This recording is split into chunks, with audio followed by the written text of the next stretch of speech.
Muy buenas tardes, gente hermosa, muy buenas tardes.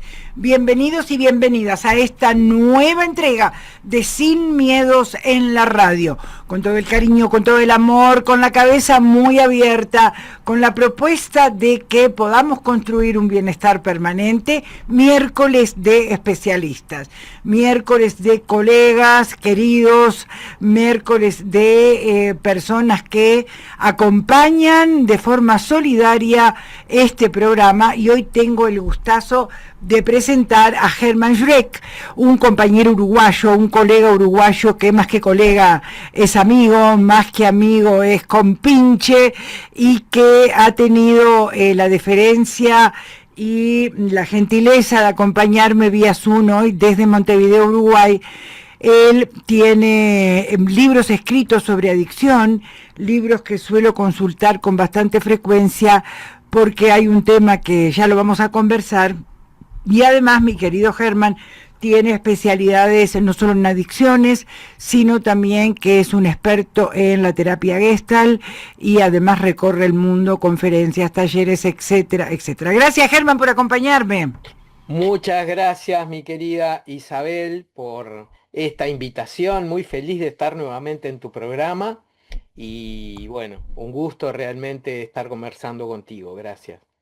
Bueno, vamos a empezar hablando sobre una cosa sobre las adicciones que los otros días traté de llamar a un colega de otra radio porque estaba hablando de algo que a mí siempre me queda haciendo mucho ruido de tu libro, que es el tema de, vos hablás en él de la lucha contra las drogas, ¿no? Este eslogan que es como la lucha contra y muchas otras cosas, pero que parece que es una lucha perdida, ¿no? Porque en tu libro vos exponés que hace más de 50 años que se está en esta historia, se han gastado, según estuve viendo, 500.000 millones de dólares, y estamos exactamente igual o peor capaz, ¿no? Entonces, siempre me acuerdo también algunos dichos, algunas conversaciones que he tenido contigo, que cuando no se ataca el problema en donde hay que atacarlo, siempre nos va a seguir carcomiendo. Lo decías en referencia al cáncer en aquella oportunidad.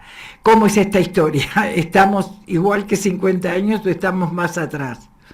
Si estuviéramos igual que en 50 años, con todo el devenir que ha tenido el mundo, sería una buena noticia. Lamentablemente es que cada vez estamos peor y hoy en general entre los expertos hay absoluta unanimidad que la estrategia de guerra contra las drogas no solo no ha generado cambios en el consumo de drogas, sino que ha permitido, entre otras cosas, el avance del narcotráfico, la injerencia de los gobiernos en el narcotráfico. eh, Realmente las prohibiciones, la guerra, ¿no? En mi libro un poco comento que la medicina tradicional tiene dos raíces muy fuertemente impresas en ella, que tiene que ver con lo religioso y también tiene que ver con lo bélico, ¿no? Y eh, basta con poder observar que muchas de las campañas, posiblemente bien intencionadas para mejorar la salud pública, comienzan con la palabra lucha, ¿no? Aquí en Uruguay tenemos la lucha contra la tuberculosis, la lucha contra el cáncer, la lucha contra... Y más allá de que es un concepto que vale la pena detenernos un poco y profundizar, específicamente con lo que tiene que ver con las drogas, ha demostrado su absoluta ineficacia y su absoluta iatrogenia. Sin duda ha hecho mucho más daño que beneficios y de hecho evidentemente ha sido una gran excusa también por algunos países para tener injerencia en nuestra Latinoamérica, poder controlar los cultivos, poder controlar gobiernos. Se han derrocado gobiernos desde esta perspectiva de lucha contra las drogas y sin embargo, en cuanto al consumo y los daños que produce el consumo de drogas, no hemos tenido avances, sino un absoluto retroceso. Es terrible, ¿no?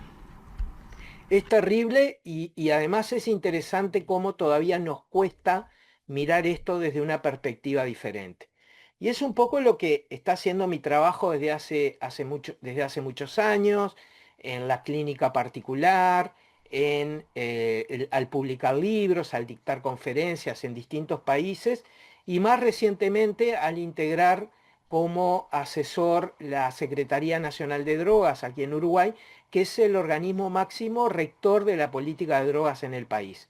Y bueno, desde ese lugar también estoy intentando hacer mi aporte que tiene que ver con invitar a las personas a poder ver este fenómeno que motiva y sensiblemente es tan intenso, ¿no? Porque, como siempre digo, Isabel, todos tenemos alguna historia personal, familiar, con amigos, relacionado a algo que parece que tiene que ver con las drogas.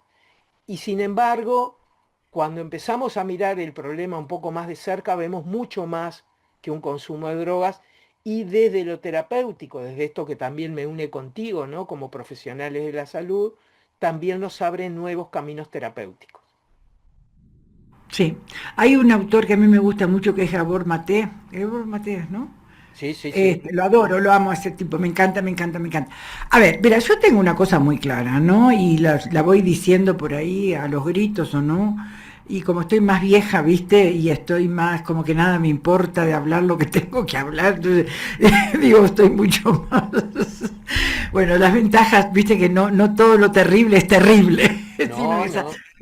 esas ventajas que te da el poder ya hablar. Verás, yo lo que creo que hay que analizar es que los países más desarrollados, los que se supone tienen mayor bienestar, son los mayores consumidores, ¿no? Primer punto. Y segundo punto, desde la clínica he llegado a la conclusión de que sobre todo con el tema del alcohol, acá el alcohol es muy fuerte, es muy socialmente fuerte, el alcohólico lo que tiene es una carencia de amor, Mm. una Sí, carencia de amor.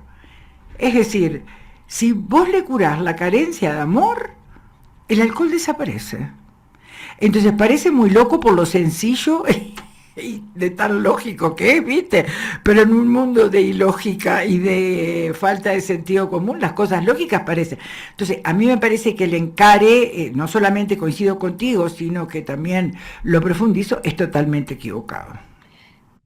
abrís ahí una puerta muy interesante que parte de una idea relativamente novedosa, es que la sustancia de preferencia en un adicto también te muestra un camino terapéutico, ¿no? Cuando yo empecé a trabajar en esto hace 30 años atrás, parecía que todas las drogas daban lo mismo. O sea, no importa si tú eras adicta a la cocaína, a la marihuana, al alcohol, no importa. Lo que tenés que hacer es dejar de consumir y ahí tu vida se va a solucionar mágicamente.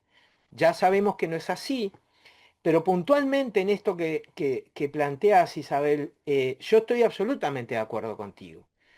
Un alcohólico tiene una falta de amor y principalmente una falta de amor propio, en el sentido de que un alcohólico a grandes rasgos o una mujer alcohólica, porque en nuestros países de América Latina sin duda la droga más consumida es el alcohol, y el alcoholismo femenino es un fenómeno que requiere una mirada muy particular, una mirada que casi siempre es ciega, porque nos cuesta mucho eh, poder mirar con aceptación a una mujer alcohólica.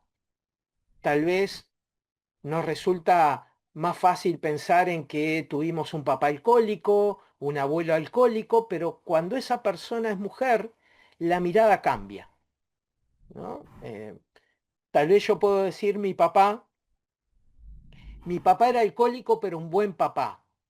Es raro que alguien diga mi mamá era una alcohólica, pero era una buena mamá, porque la mujer adicta, y en este caso la mujer alcohólica, pierde muchos de sus atributos como mujer, desde su maternidad, desde la capacidad de cuidar, cuando se la reconoce como alcohólica. Y esto hace que el alcoholismo femenino sea mucho más oculto que el masculino y por lo tanto el acceso a la ayuda es más difícil. En hombres y en mujeres, Isabel, una persona alcohólica es una persona que está muy enojada y cree que si va a expresar su enojo, va a destruir algo que ama mucho. Entonces, una persona alcohólica se alcoholiza para que la intensidad de su enojo disminuya, porque el alcohol es un depresor del sistema nervioso central, para entrar en una especie de sedación, pero además, en nivel sistémico, ese hombre o esa mujer, al estar ubicada en un lugar de alcohólica o de alcohólico, hace que su palabra no tenga la misma repercusión que si estuviera en otra situación. Concretamente, cuando una esposa escucha tal vez el enojo y el reclamo de un hombre alcohólico, va a decir, bueno, ya todos lo conocemos, ya sabemos que se emborracha y dice cosas, entonces no lo toma en serio, y en el caso del hombre con una esposa alcohólica no la toma en serio. Y eso, a los fines de no destruir aquello que no quiero destruir, también es válido. Por eso que muchas personas solo expresan su malestar y su enojo si están ebrias. ¿Sí? Entonces, es importante poder reconocer que cada sustancia tiene un sentido en la vida de las personas, y eso es lo que te abre una posibilidad terapéutica maravillosa. Bueno, acá planteas algo que me parece muy interesante, que es el tema de género, ¿no? Porque en realidad en todos los terrenos y en todos los aspectos, hombres y mujeres no tienen ni la misma connotación social, ni las mismas repercusiones, ni las mismas consecuencias. Y en esto del alcoholismo es muy interesante esto que vos planteás en la agenda para pensarlo también. Y esto del enojo, que el enojo es muy silenciado, ¿no? Con el alcohol tiene este camino, y si no es muy silenciado, y yo lo he visto mucho en el tema después de enfermedades típicamente femeninas, por ejemplo, ¿no? Típicamente femeninas. Y el problema del sistema médico es que nunca indaga mucho más allá del síntoma, y entonces nunca podemos pasar esa barrera que sería lo que nos posibilitaría otro abordaje, ¿no? Sí, totalmente. En eso Uruguay es un país que está bastante a la vanguardia en la mirada de género en distintas temáticas, específicamente en el tema del consumo de drogas. Hay mucho escrito, hay profesionales que se han dedicado específicamente a eso, y por eso hoy sabemos esto que tú decís también, ¿no? De que hay diferencias orgánicas, constitutivas. Ante la misma cantidad en una ingesta de alcohol no es la misma reacción en un cuerpo femenino que en un cuerpo masculino. Eh, en cuanto a lo social, las posibilidades de perder, como decía hace un rato, atributos sociales de reconocimiento familiar, no es lo mismo. ¿Eh? Eh, Sabemos el alto índice, por lo menos que en Uruguay tiene la depresión masculina, y cómo muchas veces un alcohólico podemos decir que es una persona deprimida consumiendo un depresor. Entonces aumenta mucho más en algunas personalidades la posibilidad de pasar al acto en un intento de autoeliminación o en un suicidio. Tenemos en Uruguay tasas altísimas de suicidio, y de suicidio masculino además, ¿no? Que casi siempre se utiliza el método mucho más efectivos, por llamarlo de alguna manera. Entonces, esa mirada de género, los que trabajamos en este tema, es imprescindible, y es una realidad que también puede permitir en otros países de América Latina tener una mirada mucho más certera. Sí, porque acá además me parece muy interesante el tema del enojo y el tema de la incomunicación, porque vos lo planteás como juntos, ¿no? Es decir, cuando hay un enojo y el enojo no se habla en el lugar adecuado, de la forma conveniente, salta, sale y busca su camino como el río desbordado hacia otro lugar, ¿no? Y yo creo, Germán, que en este momento no solamente tenemos una crisis de adicciones, sino que hay una crisis de incomunicación. Vamos perdiendo el habla. Yo creo que hemos ido perdiendo el habla. Y otra crisis que a mí me preocupa muchísimo, que se junta y que cuando estas dos se interceptan es gravísima, y es el tema del amor y la no expresión del amor. Tengo vergüenza Y hay incluso hasta una vergüenza social de mostrar el amor. Y es terrible eso, porque y no hay amor, no lo expreso, estoy enojada, no lo expreso, eso es una bomba de tiempo. Sí, totalmente, y también tiene particularidades en cada país, ¿no? Coincido contigo, por ahí Por supuesto. hay un tema de orden, ¿no? O sea, por ahí la comunicación también es válida para la expresión emocional, que en definitiva es también a veces que parece que es el obstáculo, pero también hay un obstáculo previo que es la conexión emocional. O sea, yo no puedo expresar algo con lo cual no conecto. Entonces, sí creo, y especialmente nuestras generaciones, ¿no, Isabel? Que especialmente a los hombres nos enseñaron que los hombres no lloran, que los hombres no pueden expresar el afecto, que los hombres tenemos que ser duros, rígidos, aguantar, ¿no? Eh, es una mirada que con mucha alegría estoy observando que por lo menos en este país está empezando a cambiar a las nuevas generaciones, ¿no?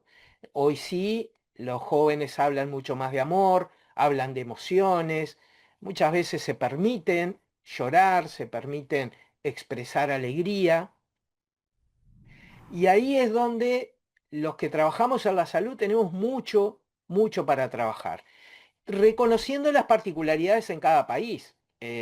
Yo acabo de llegar de un viaje de un mes por Rusia, un país que adoro y que visito una vez al año por mi trabajo, y ahí alguien me decía, los hombres rusos no son de hablar de sus emociones y quien sostiene emocionalmente la pareja siempre es la mujer. Y me decía esta colega, y estoy cansada que seamos siempre nosotras las que tengamos que poner la emoción en la pareja, ¿no? No me parece una situación muy alejada en algunos países de América Latina, y por eso trabajar en esto es también empezar a mostrarle a las personas un camino por donde lograr una mayor integración que va más allá del amor de pareja, y vuelvo a lo del principio, tiene que ver con el amor propio, con este permiso que me doy de sentir, este permiso que me doy de reconocer aquellos aspectos personales donde todavía necesito sanar, esas heridas que tan claramente Gabor Maté trae como el origen de muchas conductas adictivas, ¿no? Situaciones traumáticas, abandono, soledad, violencia, que siempre, siempre está detrás de un consumo de drogas. El miedo al pasado, el miedo a mí mismo, muchas veces porque tengo miedo a conectar con un aspecto mío que no me guste o que no sea aceptado por el afuera, y muchas veces por el miedo al futuro. Y ahí tenemos, por ejemplo, la cocaína, que es una droga que tiene mucho que ver con el miedo a no poder. No poder con lo que me pasó antes, no poder con lo que estoy viviendo ahora, o no poder con lo que se me viene por delante. ¿Eh? Y ahí siempre recuerdo, Isabel, un paciente que me vino a consultar, ya lo había visto años atrás, por su consumo de cocaína, había hecho un proceso muy bueno, había dejado de consumir, y tiempo después, 3 años después, viene al consultorio y me dice, mira, Germán, vengo porque siento que estoy a punto de volver a consumir como consumía antes. Y no sé por qué, no entiendo. No entiendo porque hoy tengo una vida maravillosa, hoy tengo un trabajo en el que me siento muy bien, tengo una compañera divina a quien amo profundamente y con quien vamos a ser padres dentro de poco tiempo. Porque dentro de 3 meses van a ser nuestro hijo, y estamos felices con eso y no entiendo. Y ahí yo le pregunté, ¿cuándo empezaste a sentir esta inquietud de volver a consumir? Y me dice, bueno, unos meses atrás, cuando te enteraste que tu esposa quedó embarazada. Sí, sí, más o menos en esa fecha. ¿Y cómo te ves como padre? y ahí se puso a llorar y me dijo, tengo terror a no ser un buen padre. Y me agregó, no quiero ser un padre como mi padre fue conmigo. Entonces nos dimos cuenta que su impulso a volver a consumir tenía que ver con el miedo a no poder ser el padre que él quería ser. Y a partir de que le puso luz a ese miedo, que lo pudo hablar, su ansiedad bajó y realmente pudo seguir su vida tal cual él lo quería hacer. Bueno, es maravilloso esto que estás contando, ¿no? Pero, digo, ahí también no solamente lo maravilloso, vos como terapeuta, etcétera, etcétera, sino la luz roja que él vio. Maravilloso, sin duda. Maravilloso. Bueno, estas son las satisfacciones que uno tiene como psicóloga, porque en realidad a veces no te lo expresa la gente. Ahora, fíjate que mientras ibas haciendo el relato, yo me imaginé algo de eso, ¿no? Algo del embarazo de la mujer con el tema de su propio nacimiento, ¿no? Me imagino que ahí debe Sí, haber. sí, sí. Y además es una situación que yo atesoro porque también nos muestra que a veces el consumo de drogas no aparece en situaciones aparentemente felices, ¿no? Porque él no lo entendía. Y muchas personas de su entorno seguramente tampoco lo entenderían. Pero cuando te das cuenta que todo consumo de droga tiene un sentido, ¿no? Como siempre digo, Isabel, la gente no consume drogas porque se quiera arruinar la vida, la gente no consume drogas porque se quiera hacer daño.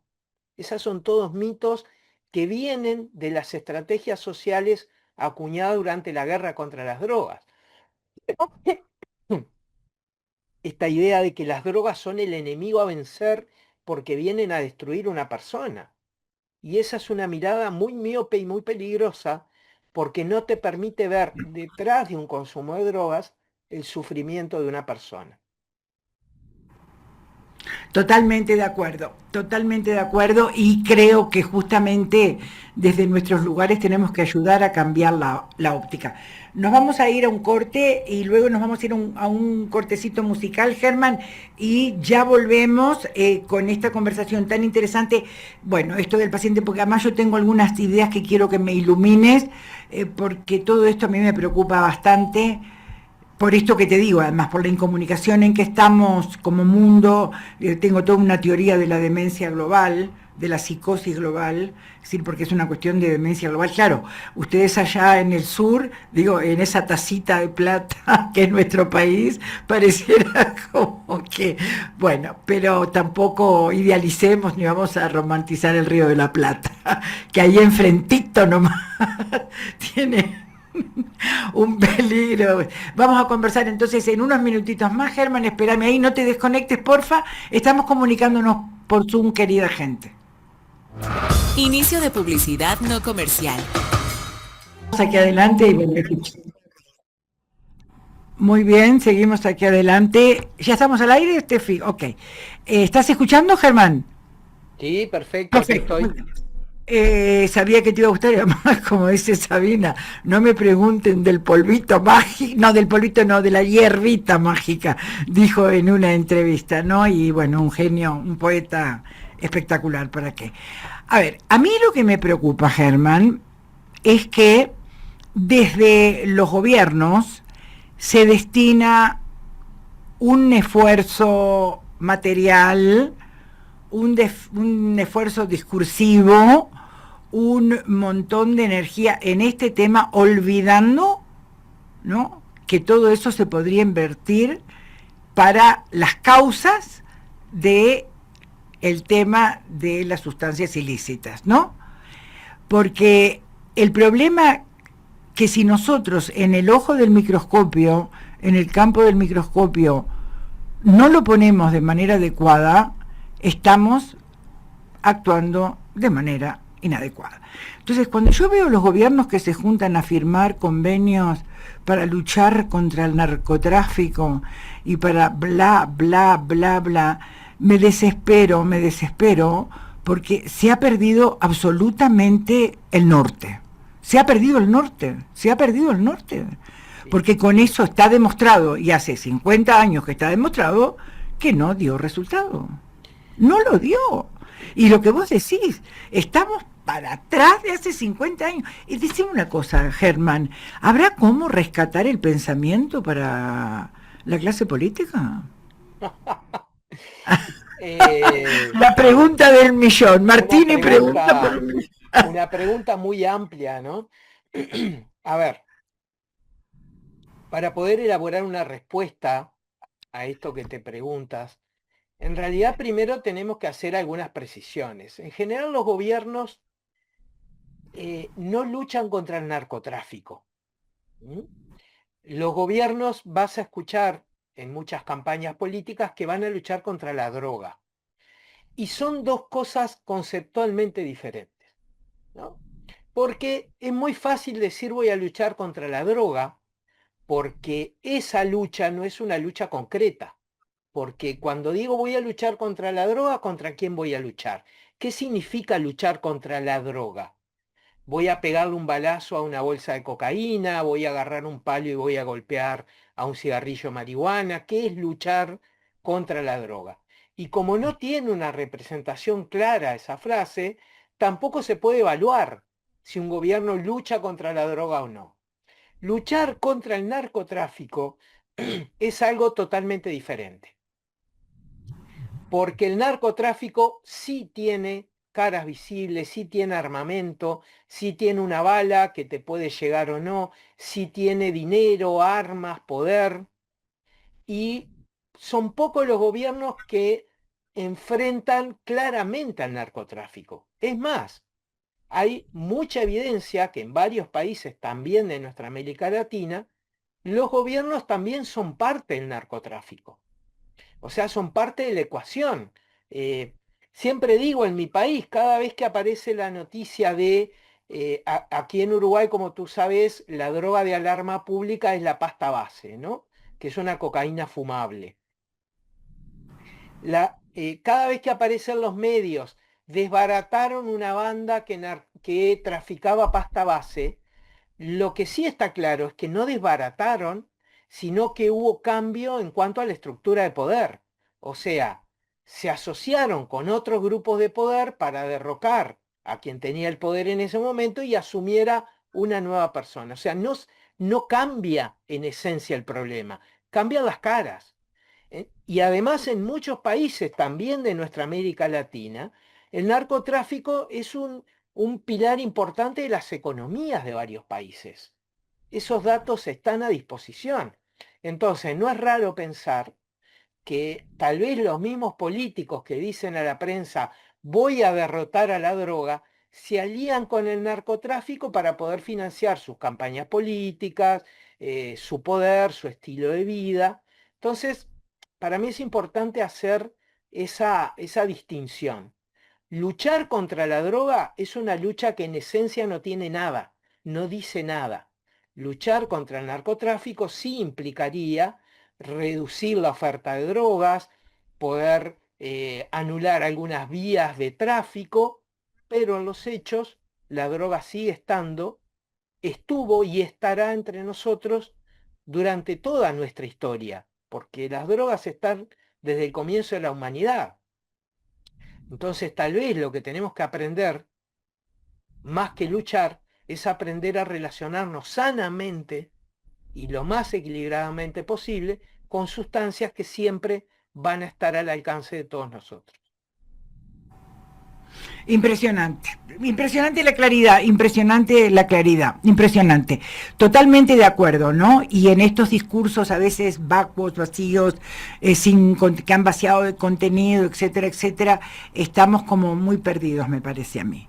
Quería preguntarte sobre nuestro querido presidente, el Pepe Mujica, que de alguna manera, bueno, afuera tiene toda una connotación mucho más, una connotación diferente a lo que tiene por dentro, a pesar de todo lo que significó, etcétera, etcétera, ¿no?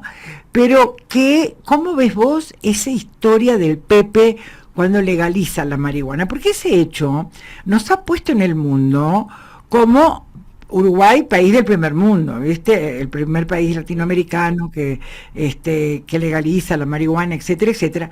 Y un poco pareciera, según, no sé, me corregís, no estoy tan segura de lo que voy a decir, de que con eso se disminuyó el consumo. Bien. Entonces, En ¿cómo ves vos ese hecho? Que además, digo, tiene que haber sido un golpe de marketing, un golpe de marketing político fuerte, me imagino yo, por todo el perfil del Pepe, no sé. Pero digo, ¿cómo lo ves vos? Porque ha sido un hecho que nos ha marcado como país, ¿no? Nos ha marcado y nos ha puesto la mira, a veces para lo bien y a veces para lo mal, nos ha puesto la mira de muchos países, de organismos internacionales. No sé si recordás cuando el principal de la JIFE, que es un organismo internacional, nos llamaba piratas, ¿no? Por no cumplir los acuerdos internacionales que Uruguay había suscrito. En realidad todo ese proceso nos puso la mira y hoy es de interés de muchos países. Te cuento que periódicamente me llaman de Portugal para dar conferencias, para contar esta experiencia. Cuando estoy en Rusia, es algo, lo curioso de Rusia es que me lo preguntan pero fuera de micrófonos y fuera de auditorio. O sea, son preguntas que me las hacen en privado porque El Rusia secreto. Rusia es un país que tiene una legislación muy dura con relación al consumo y al tráfico de drogas. Y todavía eso es muy gracioso porque mis libros en ruso, mirá, no tengo uno aquí para mostrarte, hoy tienen una etiqueta, viste, como los cigarrillos en algunos países que dicen, bueno, esto es perjudicial para la salud. Bueno, mis libros tienen una etiqueta que dice, el contenido de este libro habla de drogas, pero usted no se olvide que fumar, que el consumo de drogas está prohibido, ¿no? O sea, en algún punto me enorgullece que mi libro sea Claro, eso te iba a decir, considerado. un orgullo total. Porque además, digo, eso aumentó la venta. La verdad que estoy muy contento como se venden mis libros allá. También esta posibilidad, ya van 4 años que viajo a distintas ciudades rusas a hablar sobre esto y hay un interés, pero como te digo, un interés sotoboche, ¿no? Es como un interés en voz bajita, eh, pero sí, continuando con tu pregunta, fue un fenómeno a nivel mundial eh, que tuvo sus dificultades, sus complicaciones, pero hoy hay una evidencia clara, porque esto además se mide regularmente. La Secretaría Nacional de Drogas tiene el Observatorio Nacional de Drogas, que es un equipo que monitorea muchas cosas, y entre ellas hace poco tiempo presentó los resultados del monitoreo del avance de la Ley de Regulación del Cannabis. Entonces, una de las cosas que sale del monitoreo es que no se registra una disminución del consumo, ¿no?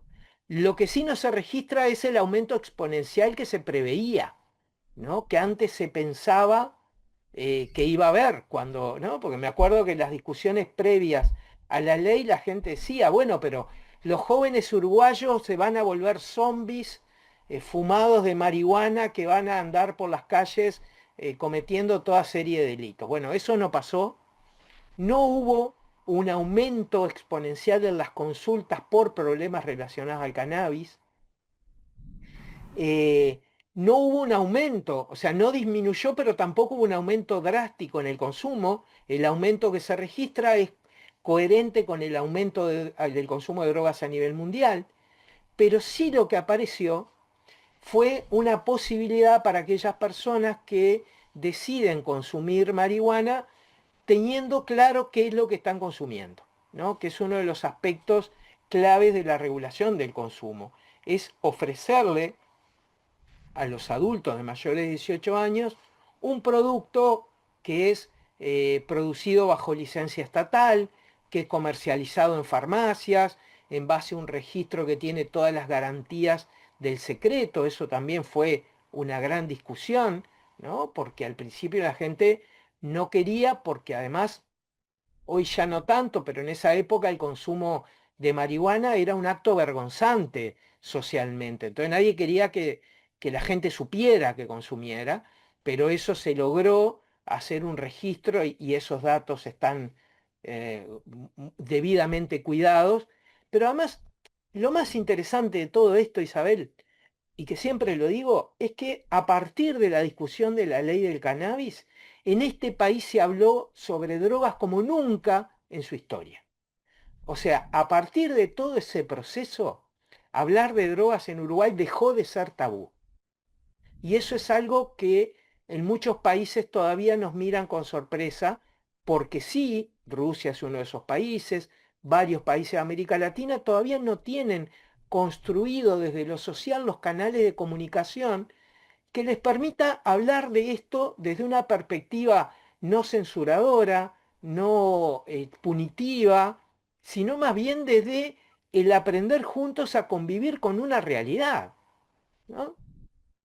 Fíjate que nosotros somos de una generación, Isabel, donde hablar de sexo era tabú, ¿no? Entonces, los padres no hablaban de sexo con sus hijos, ¿no?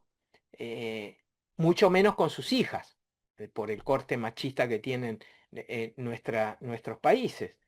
Y sin embargo, hoy sabemos que muchos de los embarazos no planificados en la adolescencia tiene que ver con una ausencia de esta comunicación que vos decís, ¿no? Hablar con padres, no desde decirle no tenés que tener sexo hasta que te cases, como antes se hacía, a asumir que esta es una práctica, es una realidad, dentro de las características del ser adolescente es también la exploración de la sexualidad, y hoy en día las nuevas generaciones hablamos con nuestros hijos prácticamente desde la cuna de sexo, ¿sí?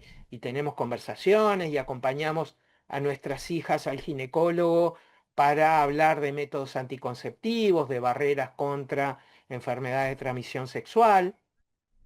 ¿Por qué no hacemos lo mismo con las drogas? Y eso es lo que yo planteo siempre. ¿Por qué no hablamos con nuestros hijos siendo niños, o tal vez siendo antes de la adolescencia, que sabemos que en nuestros países es la edad de inicio del consumo de drogas? ¿Por qué no hablamos antes sobre esto y hacemos también prevención en el hogar? Sí, estamos, digamos, en el tema central, ¿no? Estamos en el tema central de la información, de la comunicación, de la claridad, de la no mentira, del no ocultamiento, etcétera, etcétera, ¿no? Yo te voy a decir una cosa que comulgo con García Márquez cuando decía que había que legalizarla. Totalmente comulgo a plenitud con eso, él lo planteó muchísimas veces, bueno, poco menos que era como que hablar a Satanás, ¿te acordás? Claro, claro. Pero bueno, yo creo que hay una cosa que es real, porque cuando vos desbaratás, legalizás algo, desbaratás toda una estructura. Capaz que lo que no se quiere es justamente eso, desbaratarla, porque hay atrás mucho dinero, corre mucho dinero, ¿no?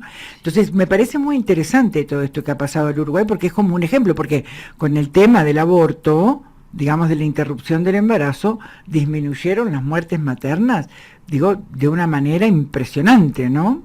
Sí. Entonces, bueno, son datos de la realidad que también tenemos que tomarlos, fuera de todo prejuicio, fuera de toda mentalidad oscura que parece que nos va invadiendo poco a poco, ¿no? Totalmente. Yo te escucho y no pierdo de vista que además de uruguaya sos ecuatoriana ahora, porque hace varios años que estás en ese hermoso país. Yo como uruguayo, no ecuatoriano, eh, soy muy respetuoso de la idiosincrasia de cada país y de los tiempos que cada país tiene para elaborar procesos como este. Entonces, cuando me invitan a distintos países de América o de Europa, bueno, y ahora Rusia, yo sí los invito a tener esta discusión. Después cada país verá si es un momento de legalizar, de no, si culturalmente, socialmente hay una base como para que esto sea algo bueno, pero sí hablar de drogas, eso sí, pero con mucho fervor. Los invito, cada vez que voy, a poder poner palabras sobre aspectos que antes estuvieron muy silenciados, desde el miedo, desde el prejuicio, ¿no? Fíjate cuánta conexión tiene esto con el tema de la sexualidad de nuestros hijos, por ejemplo, ¿no? El miedo, el prejuicio, eh, y poder mirar sobre esto y poder establecer canales de comunicación con nuestros hijos, de comunicación con nuestros alumnos, poder abrir espacios de diálogo en los centros educativos, siempre desde una perspectiva constructiva, de respeto y de aceptación de las particularidades de cada uno. Sí, totalmente, totalmente digo, y además todo el tema de lo que significa adaptarse a una nueva cultura, etcétera, tiene sus pormenores, y el respeto tiene que ser algo permanente, ¿no? Absolutamente permanente, independiente de que uno vaya adquiriendo muchas cosas, muchas costumbres, ¿no? Es decir, en todos los aspectos, pero digo, ahí todavía como que creo que en este tema, o en otros temas también, hay diferencias que, bueno, todavía, aún después de tantos años y siendo ecuatoriana, teniendo las dos nacionalidades, pegan y cuestan, ¿no? Digo, sí, sí, pero bueno, estoy esperando, deseando que me vengas a visitar, porque vas a pasar muy, muy bien, porque es un país muy bello, muy hermoso, y bueno, ya como que uno tiene todos los paseos planificados para la gente del sur cuando viene a la mitad del mundo. Así que bueno, ojalá que sea pronto, que vengas y podamos dar algunas conferencias por ahí o algunos elementos que puedan aportarnos y enriquecernos. El último mensaje, mi querido Germán, ya vamos cerrando el programa. Bueno, mi profundo agradecimiento. Tomo esa invitación que ya me lo venís haciendo hace tiempo. Algún día visitaré ese hermoso país que no conozco y sé la maravillosa anfitriona que sos. Y bueno, gracias una vez más, Isabel, por abrir estos espacios de comunicación. Además de una excelente terapeuta, psicóloga, sos una maravillosa comunicadora que además se anima a temas que otros no se animan desde una altura profesional muy importante, pero además de tu sensibilidad y tu calidez. Así que yo estoy muy contento siempre que me propones estos diálogos, estas charlas, y feliz de volverme a encontrar contigo. Muchísimas gracias, Germán. Un abrazo enorme con todo el amor y todo el cariño que a través del tiempo sigue creciendo. Felicidades, cuidado con el invierno de ahí, no sé cómo está, pero debe Uf, estar súper frío. está, Fatal. está frío No, con muy no es poco por darte sol. envidia, pero aquí estamos con 25 grados más o menos. Bueno, y hace pocos días hice playa en Rusia, así que sí, envidio y también me quiero volver al calor rápidamente. Bueno, ya va a venir. Bueno, ya llega, ya llega. Un abrazo grande y nos estamos comunicando luego, más tarde te escribo y conversamos. Un abracito grande. Un Cerramos abrazo entonces la entrevista. muy grande a todos los ecuatorianos y bueno, feliz de estar acá también. Un abrazo. Muchísimas gracias, Germán. Un gran abrazo.